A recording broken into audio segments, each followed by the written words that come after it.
Ang hirap i-contain ng 10 minutes, pero yung iba mahaba ng mga sinabi niya. Sa totoo lang, hindi pa rin yung solusyon ng problema natin. We have to set our goals, okay? I would like to explain, ang dami sa inyo kaniniin ng People's Initiative sa pagbigkas nyo pala hindi nyo alam. People's Initiative, dulog ba kayo? People's Initiative, yan ang tama po. Okay, magsasalita po ko sa inyo na ako po ay tagaturo lang po ninyo ngayon. So, walang maingay, ha? Okay, we have the mission. Ano ang mission natin? We have to set our goals. Before I will explain what is People's Initiative, mag-concentrate tayo sa People's Initiative para maintindihan ninyo. Kasi ang alam nyo, People's Initiative, kayo lang. Let us extract the word. People, kung People Initiative, mag-isa ka lang. Tama? People's Initiative is not a human. Tama? Oh, hindi nyo alam, hindi nyo masagot. Ang People's Initiative, hindi tao. Tama mali. See? People's Initiative tayo, hindi natin maintindihan ang People's Initiative. How can we set our goals? How can we come up to the solution of your problems? Nagsasakutan kayo dyan. Ang ingay-ingay natin kung ano mga sinasabi. But you cannot set your goal to solve your problem to the Philippines. Sabihin ko sa inyo, sana walang kami palang nikap ang nag-uusap. Marami nang nagawa ang National People's Initiative Council Committee sa bansa natin. Dalawa lang pa. Kami nang nagpaplano. Inaaprubahan ng tao. Okay. So, what is our mission? Mission, that basis under the guidance of the 1987 Philippine Constitution, Article 6, Section 1 and 32, Republic Act 675, Covenant Resolution, RA 7160, heading up the 110 million plus Filipinos to address the transition of government system shifting into a better constitution. Vision by 2024. By 2024, we will start a marathon move to deliver the plan for a brand new system to uplift the lives of every Filipino with a People's Initiative system in aid of every government administration, both the local and national, to modernize the entire nation for a fresh and different perspective, unique and fundamental change of the whole country. Goal by 2024 acquired. Hindi ako nagagalit. Para tumahimik kayo. The mission must be completed of a sustainable and stable life development of every family, individual tribes, implementation of systematic housing projects and business establishment that mainly benefit the people, and major basic services must be for free, granted, and rendered for Filipino and day-to-day life essential support supported by the Project Rise Philippines. This is our project. Okay. Next. Please, bilisan natin. What are our targets? Namin na yung tinarget since kahapon. Kaya ayoko lumutang kahapon. Kasi sigurado ang target ninyo. A new, clean, and divine administration. That is our goal. How do we do? Paglilinis sa loob ng bahay. The Philippines is our home. It is our house. At paghahanap ng bagong kagamitan. You want a brand new system, but you don't want to operate. You don't want to take the action. At paghahanap ng bagong kagamitan. Walis, anong gagamitin mo? Walis. At paghanap ng bagong gamit, sino gagawa? Yung may-ari ng bahay. Sino ang may-ari ng Pilipinas? Hindi ba kayo? Mga politiko ba may-ari ng Pilipinas? Mga general ba?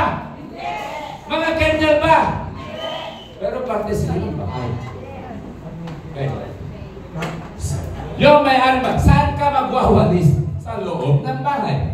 Pag naayos mo na ang bahay, bago din ang patakaran mo. Pag pinalitan mo lahat ng gamit sa loob ng bahay mo, kasi gusto mo ng bago, anong gagawin mo? Balik sistema pa rin. You want a new system, right? Am I right? Hello? Sino ang naglalagay sa loob ng bahay ngayon? Okay. Yung bahay natin ngayon, sino naglalagay ng mamumuno? Sino? Sigurado kayo? I don't think so. Kayo nagsulat, sino nagbilang? Dapat kayo nagbilang para sigurado kayo. It is the machine, right? So kahit nag-hire ka ng tauhan na machine, right? Sino ang binabayaran mong pumili? Si?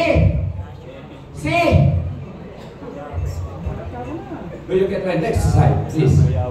What is people's initiative? Tao ba? O voluntaryong inisyatiba ng bayan? This is how I'm going to simply example of a people's initiative. Lumindol, natagalan yung kapitbahay mo. Will you have to ask the captain before you help that person? Please answer me. Yes or no? Sigurado kayo? Sagot-sagot kayo, ha? When someone is in danger and you need to take the necessary action, shall you ask the mayor before you help? That is the simplest meaning of people's initiative. That is why kami ni Kapitan, gumalaw kami na walang nakapigil sa amin sa kalsada. Kahit sa harap ng Supreme Court. We've been there 2 months in Supreme Court. Anong ginawa namin doon? May narinig ako. Wala kami nakita na gawa ng people's initiative. What is people's initiative? Pati si Sir Gerly Armario. Dapat may initiativa. He is part of the government. He is looking for the right initiative. That must be performed by the right person. Ano ba yun? Ang nangyari kasi, nandiyan ang brother Perry. Nandiyan naman si Captain Ray. Ika na kami ni Captain Ray. Pero nananalo kami sa laban! Right, mga taga-Isabela, pagsama ni Captain Brother Perry, nagagawin tayo. Number 1 si Emily hinahanap. Pinakamalayo. Siya muna nakarating dito. Continue. Next slide. So, ang people's initiative is an action. It is coming from the initiation. Tama po mali. Sinong gagawa? Si Hayo? Yung pusa ninyo? Okay. Now, kami ni Kap, sabi niya, brother, gumawa ka na ng truck ng IRR. Kap, hindi ako abogado. Oo, tinuruan ko maging customary lawyer, pero Biblia ang hawak ko. Biblia, wisdom ng Diyos ang alam ko, hindi ko alam ang wisdom ng abogado. Brother Terry, di ba people's initiative tayo? Nagtatanong sa atin. Ibig sabihin, pag may sinabi siya, take the necessary action, the remedy for it will provide the IIR of the people's initiative. We drafted, but the people of the there are 10 million people's initiative. So this is now the prepared IIR. Di ba nakahanap kayo ng IIR? And this was already submitted to the Office of the President, Office of the DIL, of departments of the government. Ngayon, anong patakaran? 15 to 20 days, hindi sinalag ng gobyerno ng Pinas mo as good as approved. That is in the archive. 671. Did you know that? Hey, generals, you learn the Philippine Constitution, right? Police. Next. We provided that for you. We drafted that for you. Ilang section po yan? I was able, hindi po ba pinasa kay Kapito. Pero alam ko, sikap, approve agad yan. Basta. Pag nag-utos yan, sigurado na alam niya na tinapos ko at perfecto. Okay, there are sections, there are 9 chapters with different sections. Bibigyan ko kayo ng kopya mamaya. Next slide. Mabilis tayo. Next slide. Oh, wait. Okay, balik-balik. Now, People's Initiative Act, number 001 of November, or we call it the PIA Act. We already passed to the Congress. Aprubahan nila o hindi, wala kaming pakialam. Initiative mo. You are higher than the authority of the government. Why don't you have to demand or ask them? Tinuro ng ating professor. Huwag kang gagamit ng earnestly request, brother, ha? Alam mo na, anong gawin mo? Demand ka! Demand! Bakit? Kailan mayari ng buhay tayo? Tama ba rin?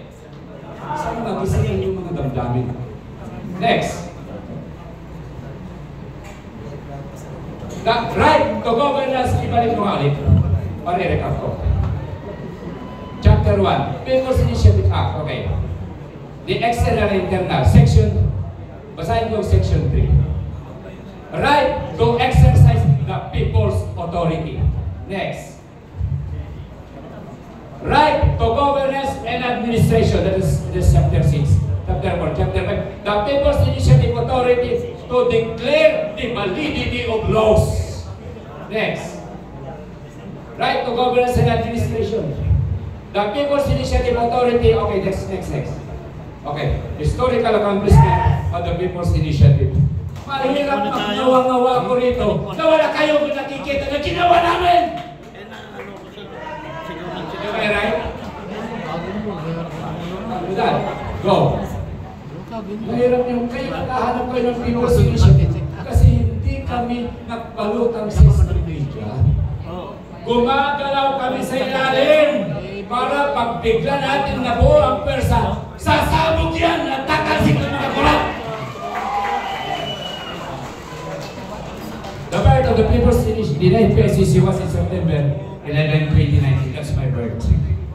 Nagkataon lang po. At ang unang gobernador, isa sa pinakamatapang na gobernador, na nag-recognize ng NPICC, sino? Governor Manuel Mamba. This is the challenge. Palakpakan natin si Governor Mamba. This is the challenge. Alam mo sabi niya, brother, ang dami nang pumasok sa aking probinsya. Ang daming niloko nilang mga tao. I hope you are not one of them because I am ready to kill anyone who destroy my province. Alam niyo sabi ko sa kanya, Your Honor, Mr. Governor, do I bring my face in front of you coming from Ilocos Norte just to make foolishness into your province? Alam sabi niya na nahimik siya. Go! The People's Initiative in Cagawa. Hindi ko tayo pumunta kayo na walang politiko o polis na nangharang sa amin. That's how we test it. Next. Ito lamang po yung headquarter natin sa Ilocos Norte. 4 na palapag po yan. Ganyan ang nakatayo pa dito siya. Next. That is the effort of all the People's Initiative petitioners all over the Philippines. These are the preserved of. Dito ba hinahanap nyo? Di ba ang sabi ng speaker natin, ang hirap, 10 million. Over na yan. When I founded the NPICC, we only need 6.5 million. And we overhit the target at 6.5 million. Pero ngayon, there are already 65. How many voters here? 70 million. So you only need 7 million. But we already surpassed the number. And it's growing up. But it does not mean that we will not require you to do that also. Yan lang ang gagawin ninyo. Di nyo na kailangan magprotesta sa kalsada dahil mayroon na tayong pinaninindigan na pwedeng gamitin na tolls. Next slide. Oh, kita nyo. Oh, ito po yun. Ano po ito? Tinanggap ng Malacanang, tinanggap ng DILG, tinanggap ng PNP.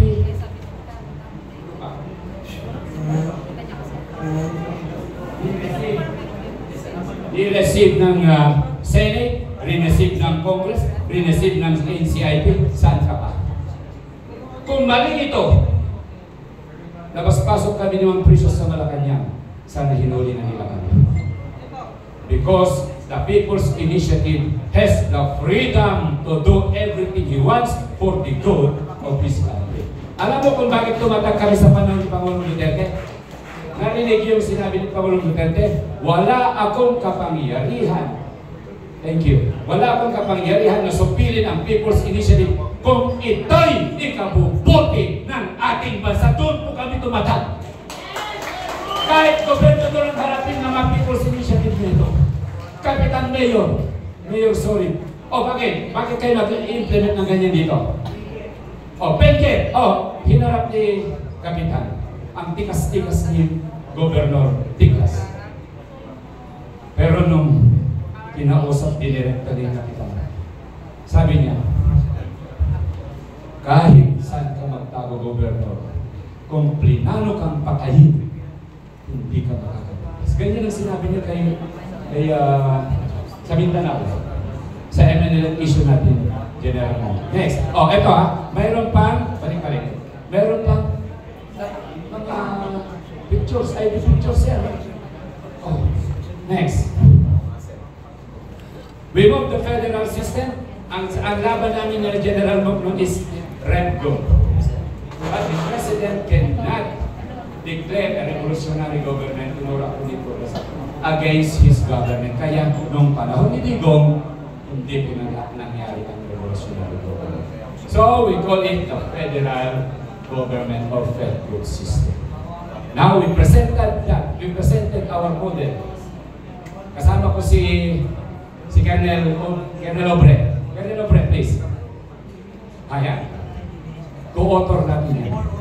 Nung nakita ni Governor Tamayo, Reynaldo Tamayo, siya ang presidente ng Partido Federal. Sabi niya, there is no such platform that I have than what People's Initiative have presented me. This is the best platform.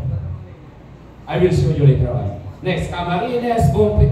Tingnan mo, kahit tricycle, may People's Initiative. Dala-dala nila, kahit saan sila pumunta. People's Initiative. Next. Mindanao. Next.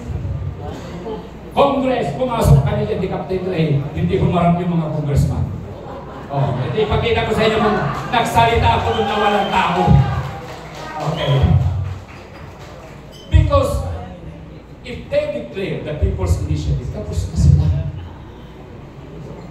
But we already presented the proposal. Whether they like it or not, it doesn't matter for us. We will move. Kahit pilay na kami ni pagkikaita ni Professor, hindi ko alam kung gaano siya trumabaho na ito, together with Mami, Cora, and anak ka. Thank you very much. Okay, People's Initiative, Senate.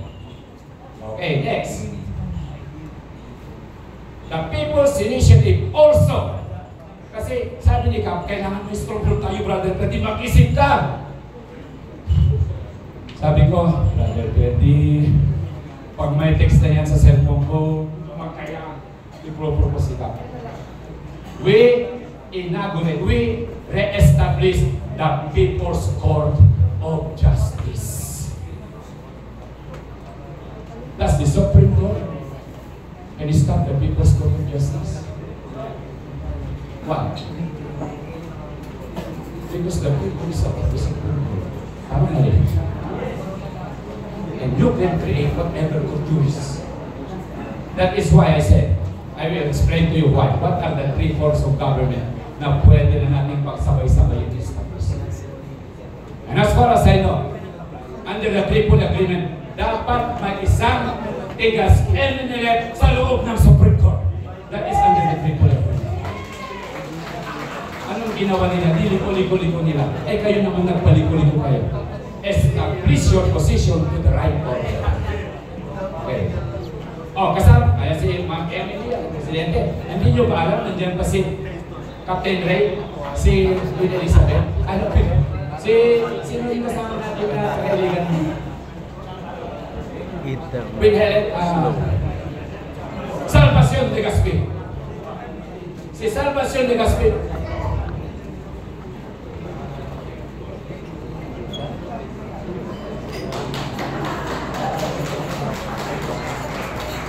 Tingnan nyo, walang maingay. People's Initiative ang ginamit namin.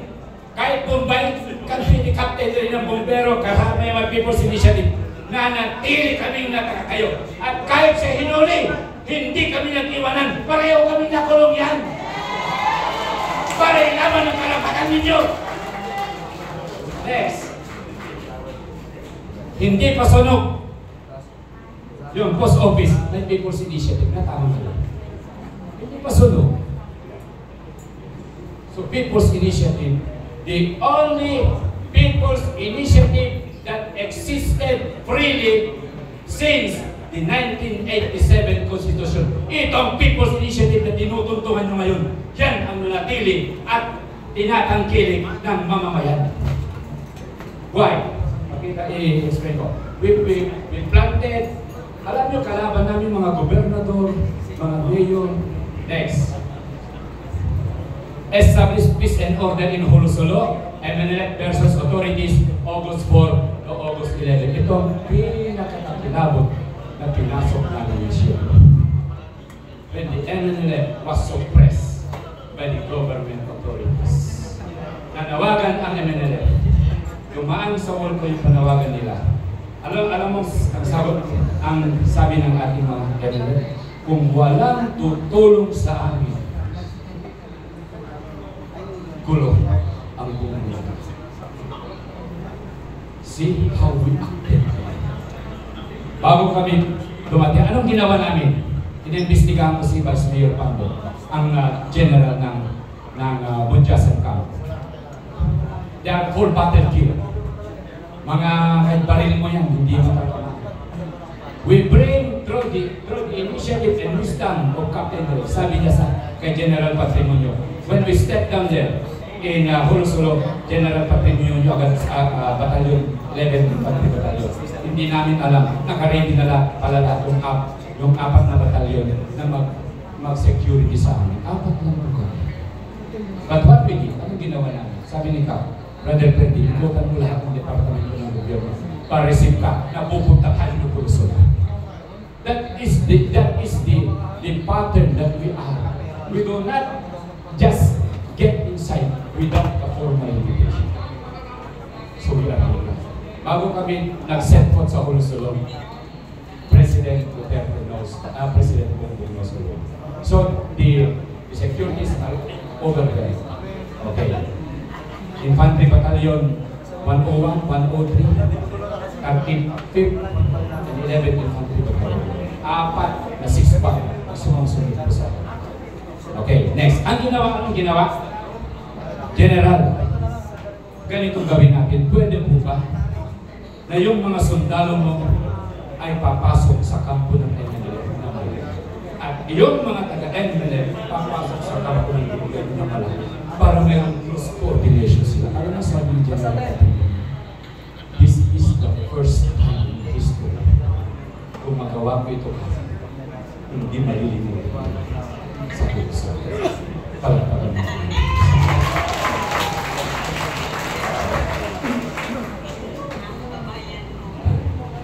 People's Initiative for Permanent Peace Covenant over Manila. Alam mo nangyari ka? Hanggang ngayon, walang nangyayaring alitan sa pagitan ng Kampo Mutyasan at ng gobyerno natin ngayon. Kahit outstanding warrant arrest, hindi nila pwedeng kalawin because of the People's Initiative. Next. Oh, yun. Inimbestigahan namin si Provincial Director Paragas, yung tuhod niya gumalaw-galaw.